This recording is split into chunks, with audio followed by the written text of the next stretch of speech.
Submitting for review. This is really important because you need to submit your, your contracts and things like that for review, and they need to be approved so you can get paid at closing, which is when we all want to get paid.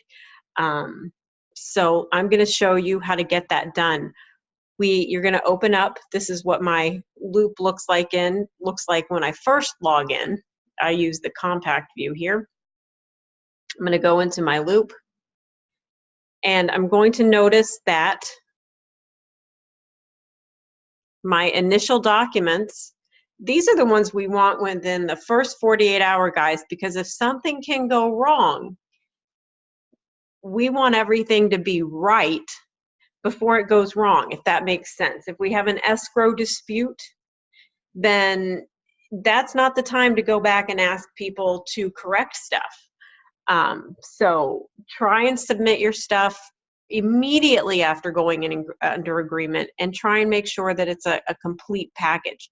These are your initial documents. I can see that they're not submitted here, but I have everything. Everything's there. It's just not submitted. So in order to submit those for review, I'm just going to go up to submit for review. Now the system asks you to submit by the folder. So I'm going to submit my initial documents, and now they say needs review, and they've been submitted, right? So what I want is for those to come back and say approved.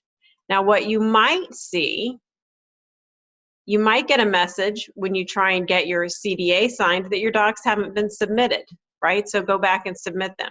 If you go and hit submit for review, I'm going to go to my pending docs.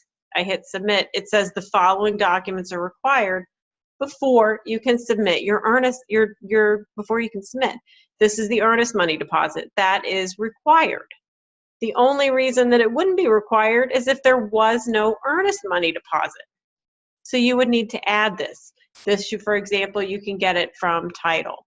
You're going to want to add any other addenda or anything like that that comes into your transaction during the course of the transaction.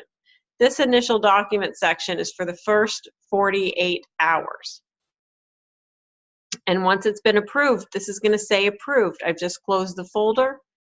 Let's pretend this says approved. And you know what I do? I move it out of the way because I want to know that I need to start working in this folder and adding things to this folder. And I can just click add, and I can browse. I can add my inspection if I want to, right to the folder. I certainly need to add my earnest money deposit.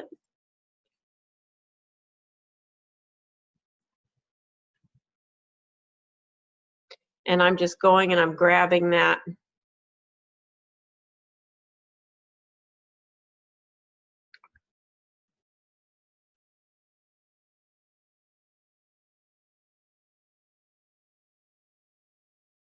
You need to know where it is. Let's say here's my escrow deposit there.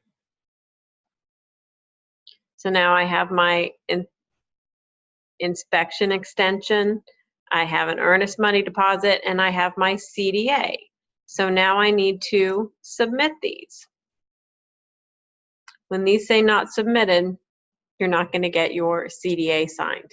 Now sometimes you get things reviewed and then they get sent back to you. It says returned to agent. Never will you get something returned without a note. Here are your notes. And you will always receive a note telling you why any given document has been returned. It will never be returned to you without telling you why.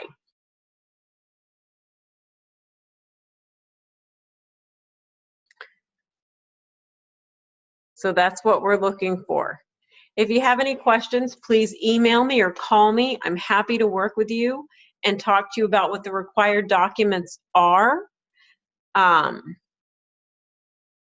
Anytime. That's what I'm here for. I'm here to, if you have questions about a note that Megan has sent back to you, then just reach out to me and I will work with you. and we will get it figured out so that your documents can get approved and so that you can get paid.